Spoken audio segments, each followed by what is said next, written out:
You fill this place with your presence. Fill this place with your anointing. Fill this place, Holy Spirit. Lord, you are welcome in this place.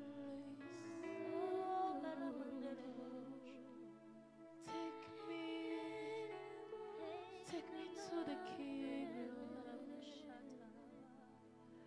Take me to the King, Lord. I want to see you.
Chantons-le combien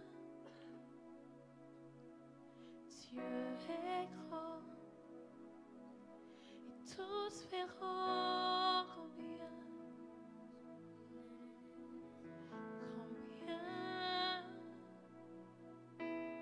Dieu est grand.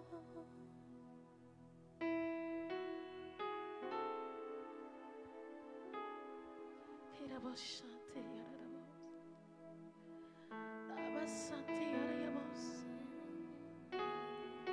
tu es grand, Seigneur. Tu es le maître de ce pays. Tu es le maître de mon Afrique. Tu es le chef de l'Église. Est-ce que nous pouvons le dire ensemble? Disons combien, combien, combien, combien. Dieu est grand. Dieu est grand. Chantons-le. Chantons-le combien. Dieu est grand. Dieu est grand. Afin que tous voient. Et tous verront combien. Tous les peuples. Combien.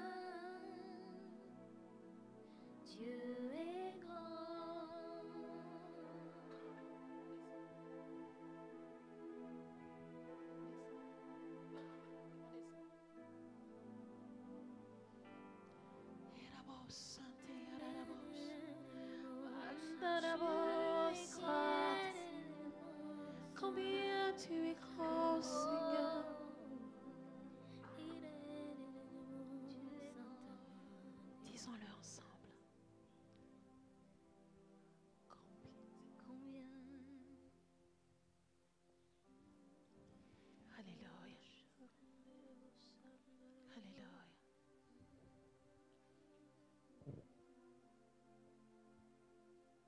Bienvenue au centre d'évangélisation Béthanie. Bonsoir, bien-aimés dans le Seigneur. Nous sommes à notre culte de vendredi. Les mesures étant celles-là, notre devoir est de vous servir par ce canal. Aussi, pour commencer ces moments, parce que Dieu est au commencement de toutes choses. Il est l'alpha, il est l'oméga. Pour vous qui nous regardez en ligne, je vous invite à adopter une attitude de prière alors que nous allons présenter ces moments au Seigneur. Là où tu es, si tu peux te tenir debout, si tu peux simplement incliner ta tête, éloigner toute distraction parce que ce moment, que tu sois chez toi à la maison ou moi qui suis ici dans le temple, le Seigneur est présent. Alors pour prier pour le début de ces moments, je voudrais inviter le docteur Guy Zogo qui va présenter ces moments au Seigneur.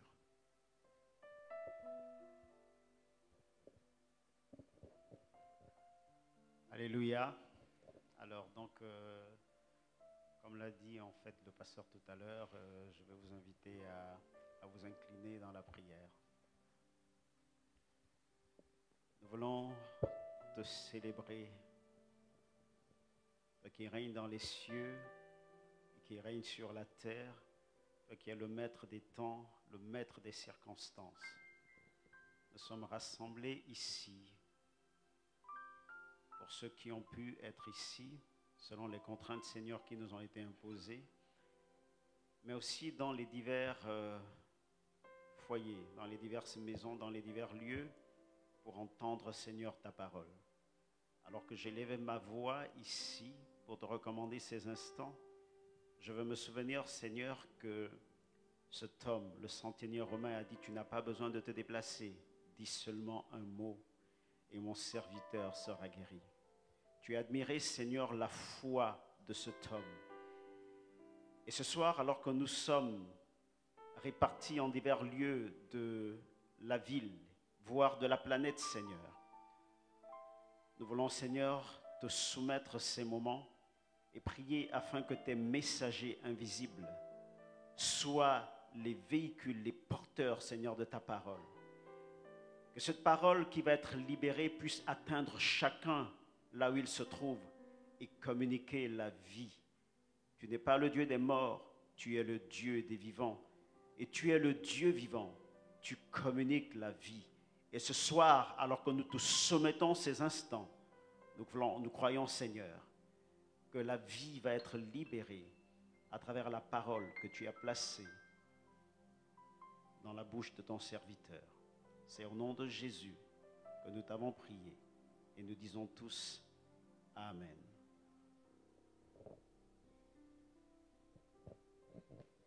Juste un petit instant de louange et nous passons à la parole.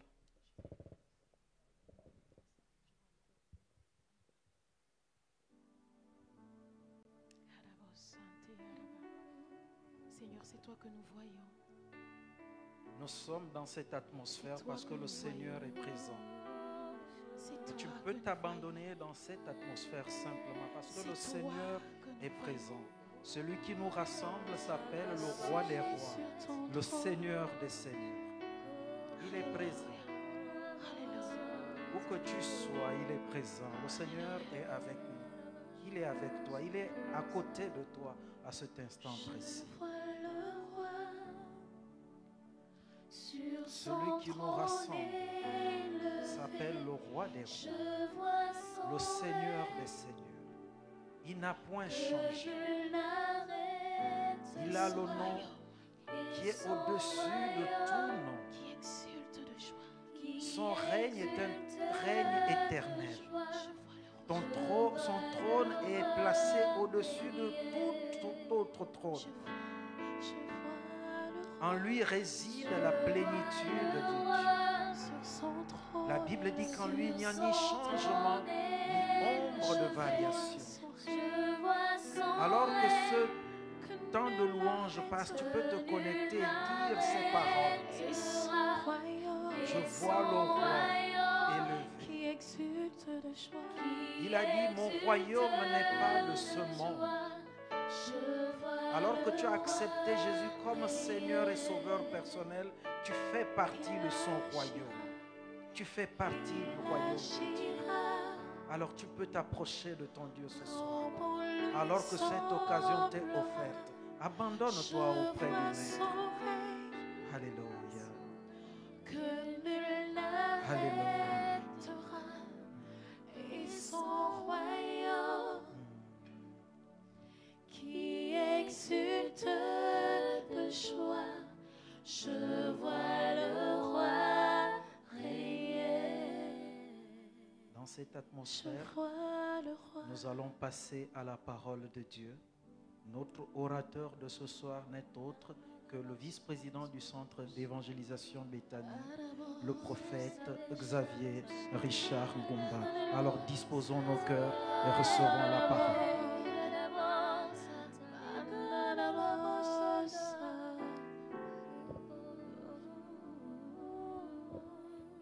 Gloire à Dieu. Bonsoir, bonsoir encore une fois de plus. Nous voulons bénir le Seigneur pour tous ceux qui nous suivent en direct ce soir.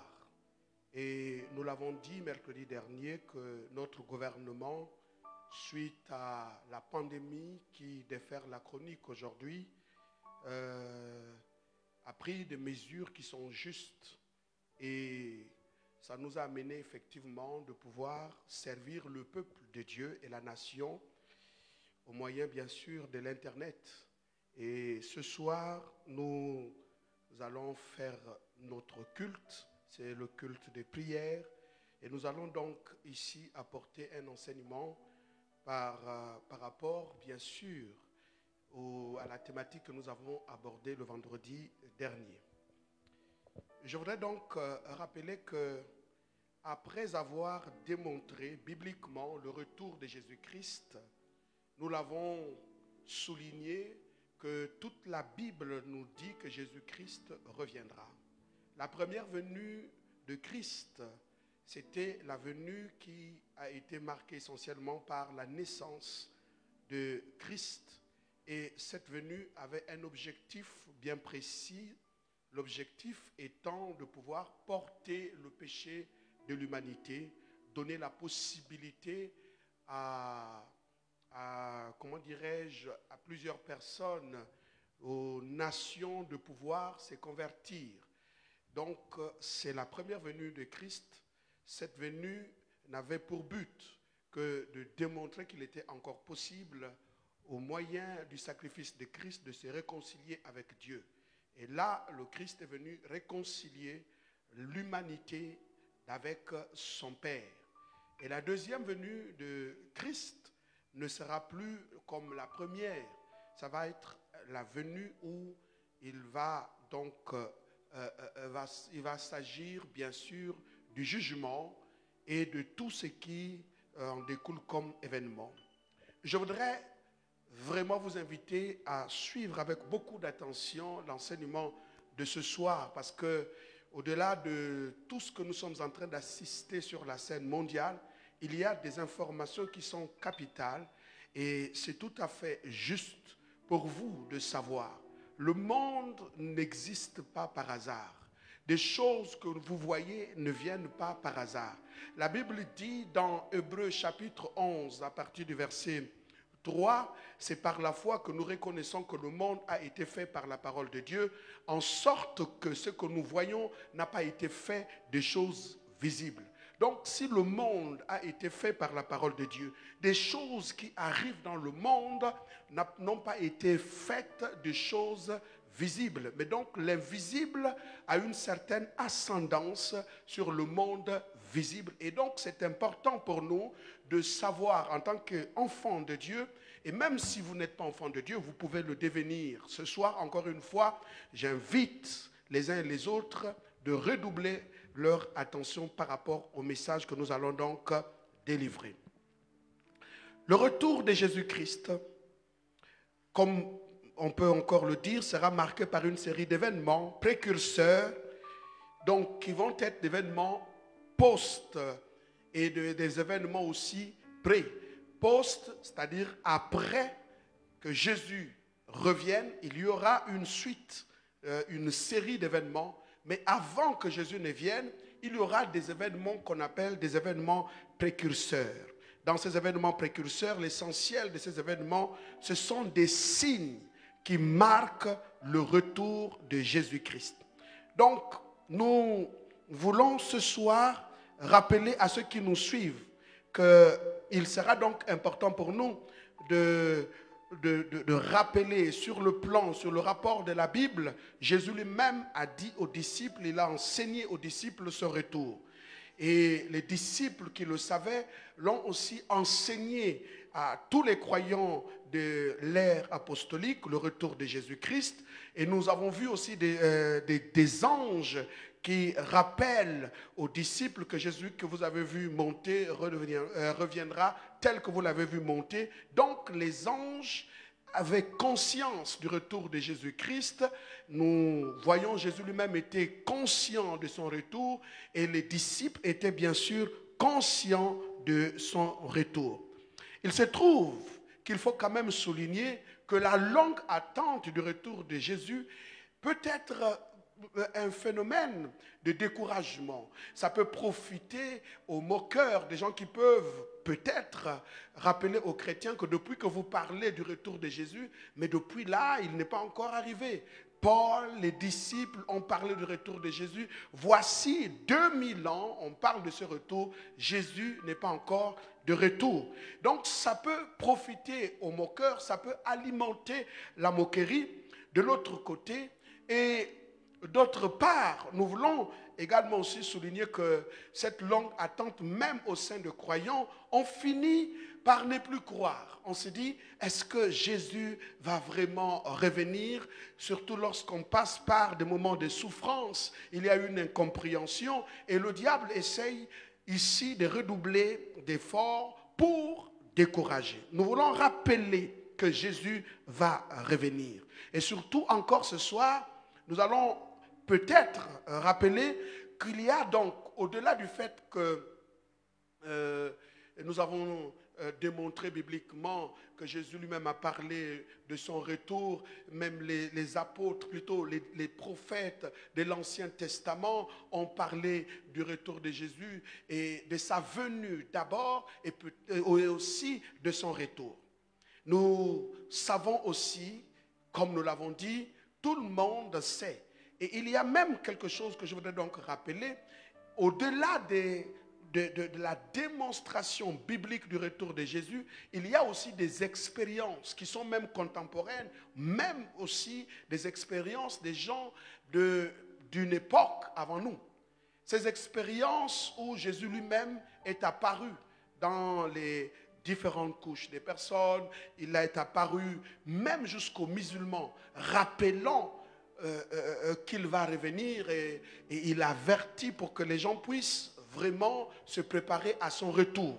Donc même des expériences, des gens, vous savez, l'histoire de Darby, je n'aurai pas l'occasion ici de pouvoir rappeler à cause du temps. Il y a donc une jeune dame à cette époque qui avait fait une vision du retour de Jésus en deux phases. C'est ce qui a constitué l'essentiel de la doctrine, surtout des millénaristes qui voient Jésus dans son retour en deux phases. Mais là n'est pas un problème. C'est juste pour dire que la Bible nous montre que Jésus va revenir et il y a aussi des expériences personnelles où les gens ont vu Jésus apparaître dans leur chambre, dans leurs expériences, les avertissant de son retour, leur disant même que le temps est proche. Bibliquement parlant, il n'y a pas une date pour le retour de Jésus. Personne ne sait quand est-ce qu'il revient.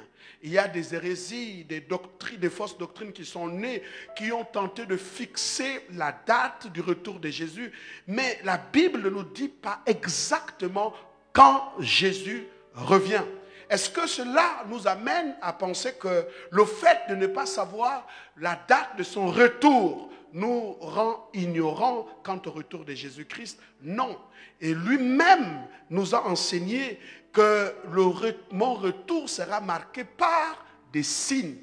Et comme nous le disons de notre introduction, ce sont des signes précurseurs. Par exemple, dans Matthieu 24, à partir du verset 1, Matthieu 24, à partir du verset 1, la Bible dit, comme Jésus s'en allait, au sortir du temple, ses disciples s'approchèrent pour lui en faire remarquer les constructions.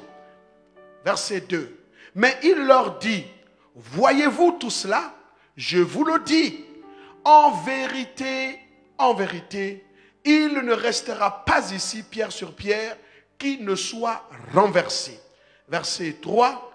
Il s'assit sur la montagne des Oliviers et les disciples vinrent en particulier lui faire cette question. Dis-nous, quand cela arrivera-t-il? Première question. Quand cela arrivera-t-il? Deuxième question, et quel sera le signe de ton avènement? Troisième question, et la fin du monde. Donc vous voyez, ici, Jésus était dans le temple et bon, ils ont considéré cette belle œuvre comme une œuvre qui restera à jamais. Les disciples, subjugués par la construction, attirent l'attention de Jésus, mais au regret, bien sûr, de leur enthousiasme, Jésus va leur dire qu'il ne restera pas ici pierre sur pierre. Jésus annonce déjà l'un des plus grands signes, que le monde sera en mutation, parce que le temple que vous appréciez, il est certainement beau, mais ce temple-là sera ravagé par l'ennemi des Juifs. Et donc Jésus faisait déjà mention des Romains qui devraient annexer Israël. Et donc ça devrait être ici le début de quelque chose qui annonce déjà l'ère, comment dirais-je, eschatologique, pour montrer que la destruction du temple par des Romains était déjà l'un des signes qui marquait déjà en fait de façon évidente le retour de Jésus-Christ. Alors les disciples vont poser trois questions importantes. La première question, les disciples vont dire, eh bien, quand cela arrivera-t-il? Donc, à quel moment le temple sera ici ravagé, détruit par les Romains? Première question. La deuxième question, il va dire à quel signe donc ton avènement, ton retour sera attaché, marqué par quel signe? La deuxième question. Et enfin la troisième question, ici il parle de la fin du monde. Il dit la fin du monde. Alors donc Jésus a trois questions à répondre aux disciples. On peut me remettre le texte s'il vous plaît. La première question, à quel moment le temple sera détruit? Deuxième question, quel sera donc le signe qui s'attache à ton retour? Troisième question, il dit, et de la fin des temps. Quels sont ici les signes marquant la fin des temps? Alors Jésus va donc ici, dans la suite, nous remarquons le verset 4, Jésus leur a répondu, prenez garde que personne ne vous séduise. Il est en train de leur dire qu'il y aura beaucoup de séducteurs. Il dit, prenez garde que personne ne vous séduise. Verset 5. Car plusieurs viendront sous mon nom, disant, c'est moi qui suis le Christ. Donc Jésus dit déjà qu'il y aura déjà l'apparition de plusieurs faux Christ. Et donc c'est l'un des signes. Il y aura plusieurs faux Christ. Ils seront beaucoup parmi ceux qui vont séduire les gens. Le verset 6. Vous entendrez parler de guerre et de bruit de guerre. Gardez-vous d'être troublés car il faut que ces choses arrivent. Quelles sont ces choses qui vont arriver? Eh bien, des choses qui sont précitées. Faux Christ, de fausses doctrines, il y aura des troubles, la paix va disparaître, il y aura des bruits de guerre. Mais il faut que ces choses arrivent. Mais Jésus rappelle, puisque la question était de savoir aussi quel sera ici le signe de la fin du monde. Mais Jésus dit, mais ce ne sera pas encore la fin. Ça veut dire que ces signes-là vont arriver, ce ne sont pas des signes qui vont marquer la fin du monde. On a comme l'impression, je voudrais ici demander à tous les théologiens d'être un peu plus ou moins Clément. Mais j'ai l'impression ici Jésus est en train déjà de nous enseigner son retour, qu'il ne détache pas directement de la fin du monde. Nous aurons l'occasion d'enseigner là-dessus. C'est très important en tant que théologien pour moi de rappeler des questions fondamentales. Le verset 7, il dit, une nation s'élèvera contre une nation et un royaume contre un royaume. Il y aura en divers lieux des famines, des tremblements de terre. Le verset 8, tout cela ne sera que le commencement de douleur. Et donc ce n'est même pas encore la fin. Même si nous commencerons déjà à vivre ces manifestations, personne n'a le droit de penser que c'est la fin. Mais ces choses annoncent déjà que nous sommes inexorablement en train d'aller vers une certaine pénétration profonde de l'ère eschatologique. Alors, le verset 9, la Bible dit, « Alors, on vous livrera au tourment et l'on vous fera mourir. Et vous serez haïs de toutes les nations à cause de mon nom. » Le verset 10, alors aussi plusieurs succomberont et ils se trahiront, se haïront les uns les autres. Verset 11, plusieurs faux prophètes s'élèveront et ils séduiront beaucoup de gens. Le verset 12, et parce que l'iniquité se sera accrue, la charité du plus grand nombre se refroidira. Verset 13, mais celui qui persévérera jusqu'à la fin sera sauvé. Et enfin le verset 14. Cette bonne nouvelle du royaume sera prêchée dans le monde entier pour servir de témoignage à toutes les nations. Alors, vous voyez, ici on dit, alors viendra la fin. La fin ne sera pas marquée par tout ce qui précède, comme nous l'avons ici, comment dirais-je, souligné dans ce passage. Mais la Bible nous parle que la fin sera marquée par la victoire de l'évangile. Le succès de l'évangile. Ces choses, même quand elles viendront, ne pourront pas avoir la puissance d'arrêter le succès de l'évangile. Donc Jésus lui-même expressément dit, quoi qu'il arrive, quoi qu'il en soit, même s'il y a des famines, des guerres, des cris de guerre, l'intimidation, la méchanceté et même l'iniquité aura atteint son paroxysme, ça ne sera pas ni la fin du monde et encore moins son retour. Il faut que l'évangile soit prêché et qu'on ait remarqué ici le succès de l'évangile. La victoire de l'évangile est annoncée ici par Jésus-Christ. Je voudrais dire à ceux qui me suivent que vous avez raison de prêcher l'évangile. Aucune puissance mondiale soit-elle n'aura la capacité d'arrêter l'évangile, car le Christ qui est lui-même l'évangile a annoncé le succès de ce message. Et donc le message de l'évangile sera prêché. Et même aujourd'hui, quand on parle du coronavirus, c'est une occasion encore de rappeler à ce monde que l'évangile continuera à se propager. Nous allons assister à la croissance magnifique de l'évangile. La parole de Dieu sera prêchée. Il y aura une montée exponentielle de la puissance de l'évangile. La Bible dit, je n'ai point honte de l'évangile, car l'évangile est une puissance pour le salut de quiconque croit. Mes amis, je parlais encore ici et je rappellerai quand Dieu m'a parlé sur l'année des émergences, nous avons rappelé qu'il y aura l'émergence de part et d'autre. Et je voudrais particulièrement souligner, quoi que vos yeux voient, quoi que vous entendiez, cris de guerre, famine, la peur, ça et là, l'évangile sera prêché. Aucun dictateur n'arrêtera la montée de l'évangile. Non, ce n'est pas possible, car Jésus-Christ, le prince de paix, le créateur en toutes choses, a déclaré que l'évangile sera prêché. Et je suis en train de dire que vous verrez la plupart du temps, surtout dans ces derniers temps, la montée de l'évangile, même dans les pays les plus islamisés. Vous allez entendre, cette année ne terminera pas. Dans certains pays islamiques, il y aura des réveils. Parce que Dieu est à l'œuvre. Jésus l'a dit et il le fera. Aucune personne n'intimidera. En tout cas, même quand les gens reculeront, Dieu suscitera une race pour que l'évangile soit prêché. Alléluia. Alléluia. Et la chose que je voudrais donc dire, alléluia, que vous voyez, ce que nous avons lu tout à l'heure, ce sont les différents signes. Le retour de Jésus-Christ sera marqué par des signes.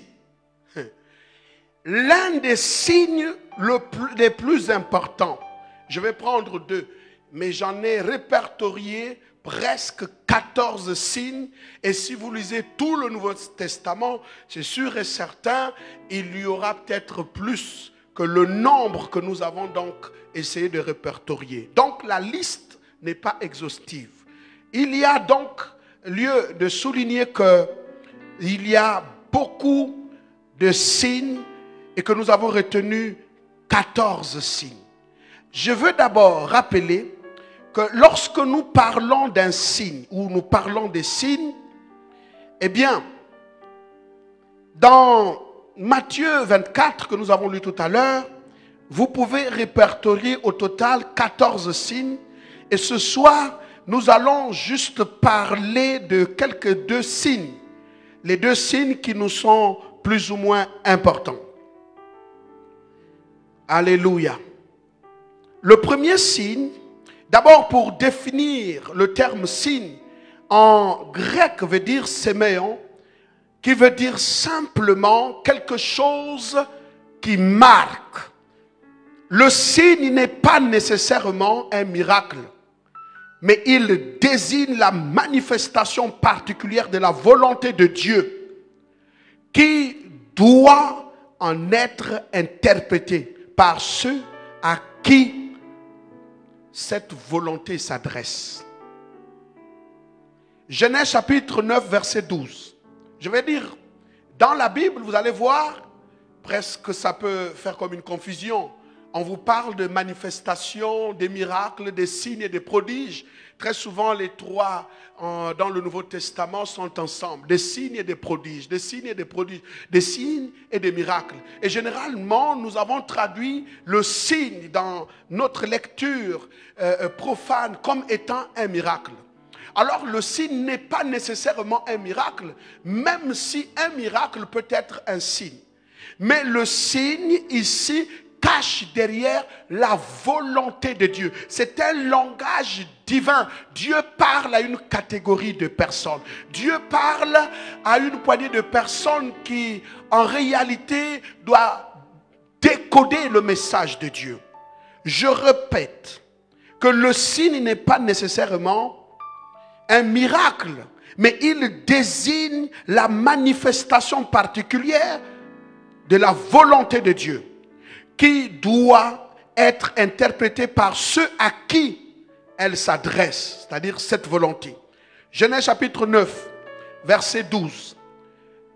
Et Dieu dit, c'est ici le signe de l'alliance que j'établis entre moi et vous, et tous les êtres vivants qui sont avec vous, pour les générations à toujours.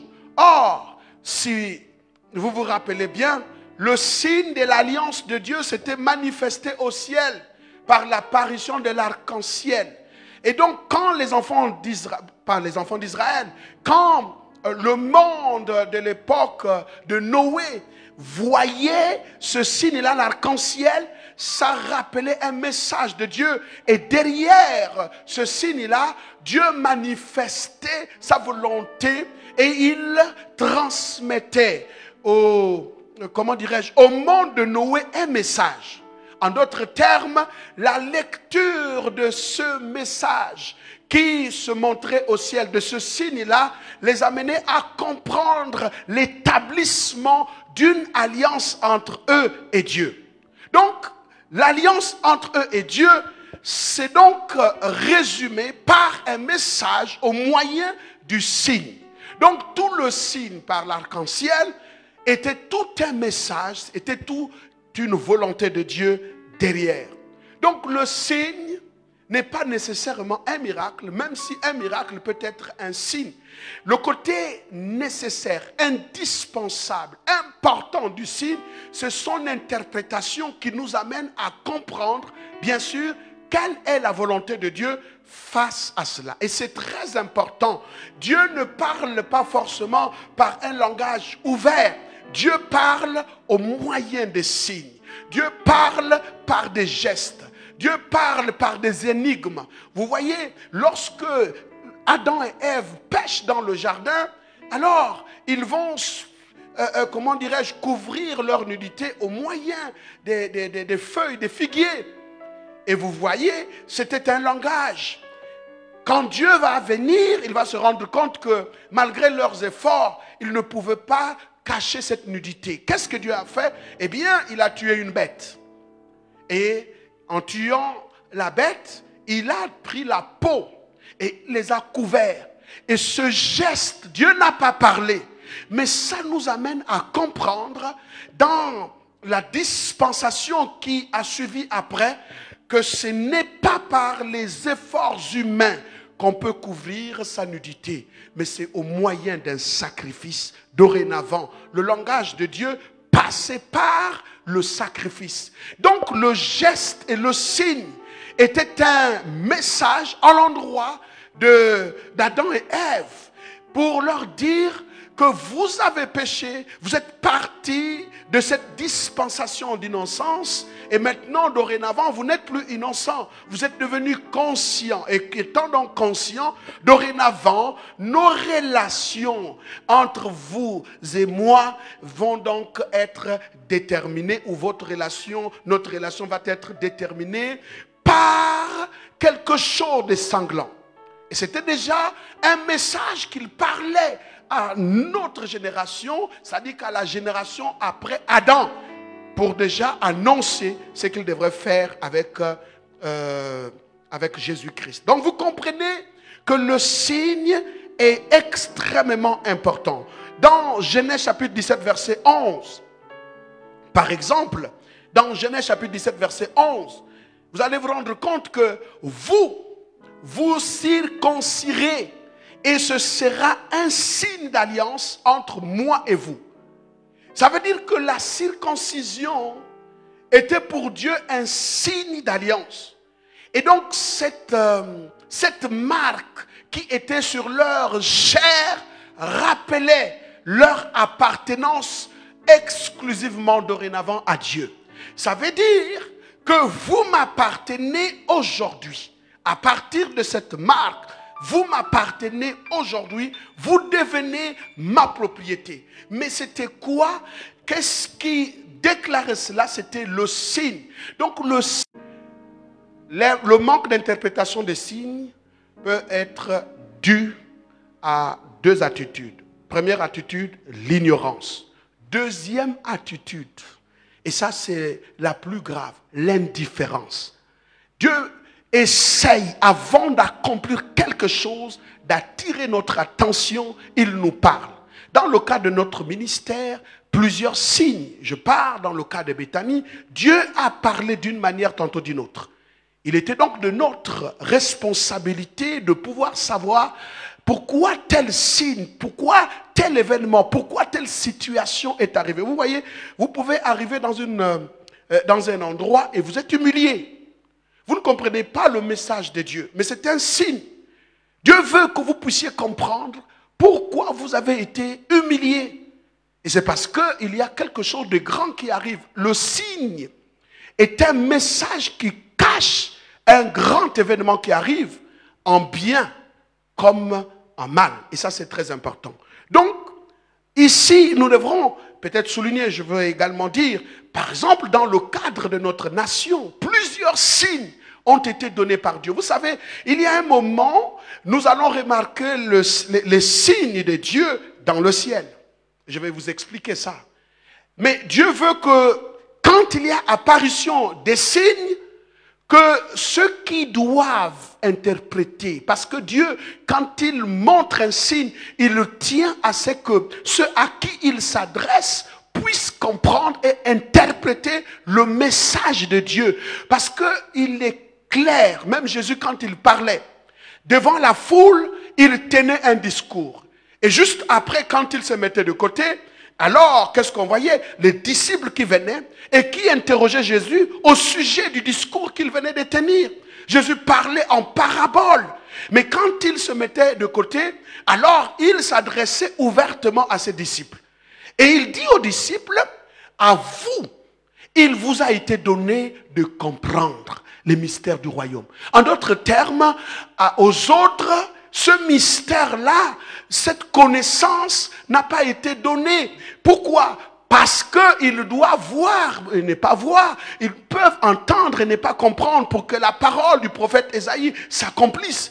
Ça veut dire que même quand Dieu parle dans toute la nation, la première entité qui doit être capable d'interpréter les signes, c'est l'Église. L'Église doit savoir à quel moment nous sommes, à quel temps nous sommes. Et Dieu ne nous conduit pas de façon aveugle, non, de manière à ce que nous ne comprenions. Non, Dieu nous parle.